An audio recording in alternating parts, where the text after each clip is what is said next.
je suis ravie de vous retrouver dans ce challenge de 52 semaines, 52 vidéos, puisque eh bien, ça fait quelques semaines maintenant qu'on chemine, durant lequel je vous ai déjà partagé l'une ou l'autre astuce, partagé des expériences, des ressentis que je pouvais avoir. Vous avez fait la rencontre aussi de Myriam Sauvage avec l'Ikigai, pour lequel elle est formée. Eh bien ici, j'avais envie de vous parler ressourcement un peu plus spécifique parce que je... Pardon. Euh, on a passé l'euphorie de la rentrée, qui était probablement très stressant cette année, dans le sens où eh bien, on retrouve de plus en plus nos libertés, on retrouve de plus en plus des capacités de sortie, de pouvoir voir des amis, de faire des choses comme on faisait avant.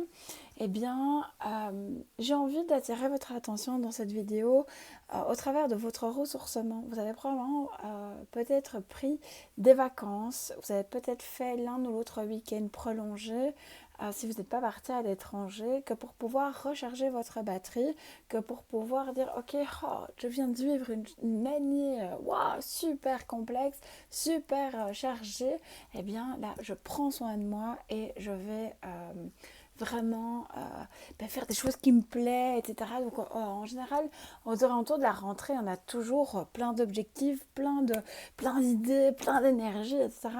Et l'idée, c'est de pouvoir vraiment profiter en fait de ces valises qui sont réellement rechargées, qui sont vraiment dans dire ok, on y va, mais de pouvoir les garder sur le long terme. Pourquoi? Parce que euh, c'est pas le but n'est pas d'arriver au mois de décembre. On n'est que le 24 décembre. Je dois encore attendre au moins 5 mois que pour pouvoir pas, ou 6 mois pour partir en vacances. Je vais jamais y arriver. Je suis fatiguée. Oh là là, j'ai pas envie. Non. L'idée, c'est de pouvoir vraiment dire ok, tiens, aujourd'hui, ma valise, elle est rechargée. Je l'ouvre, j'ai plein de ressources. Je peux choisir tout ce que je veux. Mais que ce soit en décembre, que ce soit au mois de mai, que ce soit au mois de juin, peu importe au final quand est-ce que vous ouvrez votre valise, quand est-ce que vous en avez besoin, c'est de pouvoir dire ok, aujourd'hui, eh bien j'ai les ressources suffisantes, ce ne seront peut-être pas les mêmes qu'à la rentrée, ce ne seront peut-être pas les mêmes dans 3 mois, mais aujourd'hui j'ai les ressources suffisantes que pour pouvoir me ressourcer, avancer sur mon chemin. Et c'est hyper important en fait de pouvoir prendre le temps de jauger ce qui nous prend de l'énergie et ce qui nous en donne. Et si vous, à un moment, vous avez vraiment une débauche d'énergie, c'est de dire, ok, qu'est-ce que je fais ou qu'est-ce que je mets en place que pour pouvoir petit à petit dire, ok, là, je suis là en termes d'énergie, alors que l'idée, c'était quand même d'être là. Qu'est-ce que je fais pour pouvoir revenir petit à petit à l'équilibre et de pouvoir toujours être en vase communicant et dire ok, j'ai un trop plein, ok, je prends un peu trop à un moment pour pouvoir recharger mes batteries plus sur le long terme. Donc vraiment c'est cette réflexion là dans une logique vraiment large et pas uniquement D2D. euh, ça peut être des pauses de 5-10 minutes par jour, ça peut être des choses qui sont fixes dans l'agenda, ça peut être en fait tellement de choses que plus vous aurez l'occasion de mettre des systématiques, ou si vous êtes plutôt dire ah ouais mais moi la routine j'aime pas du tout, eh bien une astuce que je donne régulièrement en séance, c'est de pouvoir vous constituer une petite caisse de ressourcement. Alors moi j'avais ça dans ma voiture parce qu'à l'époque je faisais pas mal de trajets et donc de temps en temps entre l'un ou l'autre client, l'un ou l'autre montage, puisque je travaillais dans des événements à l'époque, eh bien, j'avais en dessous de mon siège une boîte qui n'était pas forcément épaisse, mais dans laquelle j'avais des crayons, dans lequel j'avais un truc de mandala, dans lequel j'avais un magazine, dans lequel j'avais des magazines pour découper, j'avais paire de ciseaux, voilà, c'est pas super haut parce que en dessous d'un siège, il faut pas évidemment une caisse qui soit haute comme ça, mais ça peut être plat, mais ça peut être large aussi, et de pouvoir mettre ça en dessous du siège, je dis ok tiens aujourd'hui j'ai pas envie de rentrer tout de suite à la maison parce que je sens que ça bouillonne dans tous les sens. Eh bien, je vais chercher ma petite caisse en dessous de mon siège. J'ouvre et je dis, ok, Qu'est-ce qui me parle? Est-ce que ce sont les crayons? Est-ce que c'est le magazine? Est-ce que c'est le livre? Est-ce que c'est simplement mettre la musique à fond dans ma voiture et de chanter à tue-tête? Est-ce que Alors, cette caisse-là, elle est valable dans la voiture, elle est valable à la maison, elle est valable sur votre lieu de travail aussi. Alors, évidemment, il faut sortir les crayons, les mandalas, etc. Alors qu'on est sur un open space et que c'est pas super bien vu. Voilà, ce qui est tout à fait logique. Mais par contre, ça pourrait dire un petit post-it de couleur avec l'un ou l'autre bic de couleur et sur lequel vous pourriez faire un petit dessin, vous pourriez très bien créer vous-même votre mandala. Donc voilà, mandala, on sait que c'est rond et qu'à l'intérieur, vous mettez ce que vous voulez. Ça ne doit pas forcément être des formes, des carrés, des losanges, des machins, des traits, comme on voit dans les mandalas qu'on peut trouver dans les grandes surfaces. Vous pouvez très bien le créer vous-même. Vous pourriez très bien collecter comme ça des petites choses que vous croisez dans votre journée et de pouvoir les mettre petit à petit dans votre propre mandala. C'est peut-être ça aussi simplement votre ressourcement. C'est de dire, bah tiens, euh, j'ai vu une fleur, j'ai vu ci, j'ai vu ça. Ah tiens, j'ai entendu tel mot. C'est de le noter. Et plus vous allez remplir en fait votre bagage, plus vous allez remplir tout ça, en fait tout votre corps de positif, au moment où vous allez avoir une débauche d'énergie, vous allez devoir donner en disant waouh, ça me pèse aujourd'hui, mais aujourd'hui j'ai quand même un truc où j'ai pas le choix, je ne peux pas faire autrement que d'avoir une débauche d'énergie, eh bien vous aurez toujours l'une ou l'autre chose que pour pouvoir vous ressourcer et recharger sans devoir dire au secours, je dois brancher la prise, au secours. Et pas de jugement, ça m'est arrivé. Vous parle de choses que je mets en place. Moi, j'ai par exemple, ici je tourne dans la partie cabinet, au niveau de mon bureau, j'ai un espace où d'abord j'ai mes oracles, au niveau du cabinet qui sont relativement facilement d'accès puisqu'ils sont de façon accessible pour les personnes qui viennent en cabinet. Mais j'ai aussi sur mon bureau, j'ai mes carandages, donc ce sont des crayons aquarellables avec un carnet de dessin et un carnet de mandala. Donc en fonction de mon envie, je vais moi dessiner le mandala ou je vais le colorier.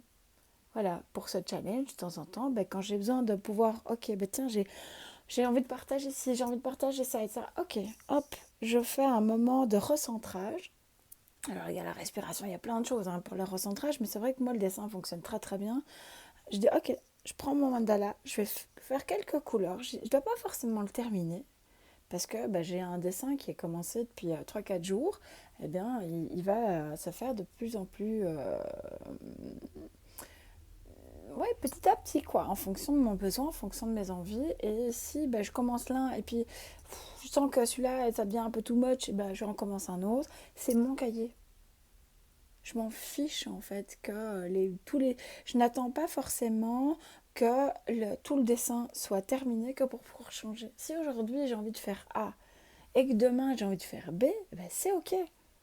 Aujourd'hui, je fais A, demain, je fais B. Et si aujourd'hui c'est commencer un mandala et de faire quelques couleurs dedans, et puis demain c'est en commencer un autre parce que voilà, le dessin est plus simple, est plus complexe ou moins complexe justement, c'est ok.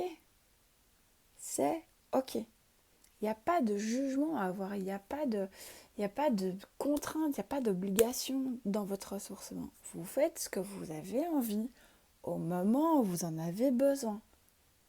Alors oui, il y a des contraintes quand même parce que en fonction du moment de la journée, que vous soyez en open space, que vous soyez en télétravail, que vous soyez employé, que vous soyez indépendant, que vous ayez une charge de travail énorme, que vous ayez un peu moins de boulot, ça va effectivement déterminer votre disponibilité. Mais ça n'est pas parce qu'on a une charge de travail énorme, qu'on a 25 000 trucs à faire pendant la journée, qu'on ne peut pas prendre soin de soi. Je reviendrai toujours avec cette image de l'avion où en fait quand on prend l'avion, le gars il nous dit, voilà, l'hôtesse de l'air nous dit, au moment où les masques tombent, vous mettez d'abord le masque sur votre bouche Et puis, vous mettez ça à votre voisin, à votre enfant, à votre papa, à votre machin, peu importe qui c'est s'il ne sait pas le faire lui-même, mais vous le mettez d'abord. Parce que si vous aidez d'abord les autres, à un moment, vous ne pourrez plus vous aider vous-même. Eh bien, le ressourcement, c'est la même chose. Le ressourcement, qu'il s'agisse de 5 minutes, d'une heure, d'une demi-journée, de 3 minutes, d'un moment par-ci, d'un moment par-là, c'est votre besoin. Et si en fonction de la période dans laquelle vous êtes, avec plus ou moins de challenges, plus ou moins de difficultés, ou plus ou moins de choses qui se présentent à vous, qui ne sont pas forcément agréables à gérer, eh bien, ce sera peut-être 5 minutes tous les jours. Ce sera peut-être une demi-heure tous les jours. C'est ok. Tant que vous n'arrivez pas à un moment, je branche la prise au secours, je dois brancher la prise. Et je l'ai fait, hein. C'est pas appeler une thérapeute qui fait des soins, etc. Je fais, Christelle, je dois prendre rendez-vous parce que là, je viens de brancher la prise. Ok, j'ai compris, je te vois dans les 3-4 jours. Ouais, enfin, déjà 3-4 jours, c'est un peu too much. Parce qu'à partir du moment où moi, je branche la prise, c'est que, ouais, en fait, j'aurais peut-être dû brancher déjà la prise hier, donc voilà. Mais clairement, le but, c'est de pouvoir jauger. C'est vraiment. Il n'y a pas de. Et c'est pas culpabilisant. Prendre soin de soi. Alors oui, on est dans des sociétés où on nous invite à courir, courir, courir, courir, courir, courir, courir, courir. Les réseaux sociaux, on a tout comme ça. Sauf qu'à un moment, apprendre à prendre le temps, ça devient en fait hyper primordial. Aujourd'hui, moi j'ai eu une petite mésaventure en juin avec des inondations. Donc moi j'ai heureusement pas connu les inondations de Liège où j'ai pas été inondée, j'ai pas perdu ma maison, etc. Mais j'ai quand même perdu mon téléphone dans l'histoire puisqu'il est tombé dans la boue. Et donc j'ai fait le choix en rachetant mon téléphone, enfin un nouveau téléphone, de pas mettre mes mails, de pas mettre différentes applications qui me rappellent que je dois être efficace tous les jours, que je dois être au taquet tous les jours, parce que c'est ok de ne pas être efficace tous les jours. C'est ok de ne pas être au taquet tous les jours, à tout moment de la journée. C'est ok d'un moment de dire ok, aujourd'hui, je me fous dans mon canapé et je me repose. Que ce soit avec une série, que ce soit avec un livre, que ce soit avec un coloriage, un collage, qu'importe au final. Tant que l'outil vous fasse du bien. Et c'est ok aussi qu'un outil ne soit pas celui qui va vous faire du bien le lendemain. Parce qu'on n'est pas tous à faire toujours la même chose au même moment. Il y a des personnes que ça rassure et puis d'autres personnes qui vont avoir besoin de faire A, puis B, puis... Ouais, ok, quoi. Moi, je suis plutôt effectivement du style à faire un peu de mandala, puis un peu faire mon jardin. Un peu, alors, bon, évidemment, mon jardin, ça va dépendre de la météo. Et comme en Belgique, on est plutôt à avoir de la pluie que du beau temps, voilà, le jardin, il passe, voilà. Mais par contre, quand il y a un rayon de soleil, je sors, je fais mes petites planches, je prends un petit thé. Et alors, moi, aujourd'hui, je fais mes tisanes toute seule, mais enfin, de plus en plus mes tisanes moi-même. Mais c'est vrai que voilà, ça fait partie des choses où qu'est-ce qui vous donne de l'énergie? Qu'est-ce qui vous permet de recharger vos batteries? C'est ça le plus important en fait. Réfléchissez à ça pour pouvoir peut-être lister et dire tiens, bah ok, qu'est-ce que je peux mettre en place pour quand j'aurai une journée de brin et que je sais que je vais rentrer, je vais juste avoir besoin qu'on me masque, machin, hop, foutre mes pieds dans mes pénates et basta. Plus ce sera anticipé, hein, je parlais de la petite boîte ressourcement, où vous n'avez qu'à ouvrir et dire ok, ça me parle, je prends. Ok, tiens, il y a quand même des choses là-dedans où, en fait, c'est, mais ça ne me parle pas du tout. Ok, je les enlève. Et je prends, ok, ce qui reste dedans me parle, ouais, ok, je prends ça, mais je sais que je dois mettre dans ma to-do list de recharger, de vérifier un petit peu ce qui est dans ma boîte de ressourcement et peut-être y mettre des choses différentes parce que le mois passé, les oracles me parlaient bien, cette fois-ci, ça ne me parle plus. C'est ok. Donc cette boîte à disposition, ça peut, vous pouvez y mettre du thé, vous pouvez y mettre un petit chocolat, vous pouvez y mettre plein de choses en fait. Plein de choses, tant que ça vous ressource vous, et votre boîte ne sera pas celle de votre compagnon. Votre boîte ne sera pas celle de votre voisin, de votre copine, de votre maman, de votre papa. Peu importe en fait. C'est votre boîte. Et vous y mettez ce que vous voulez. Et l'histoire de la voiture, c'est super.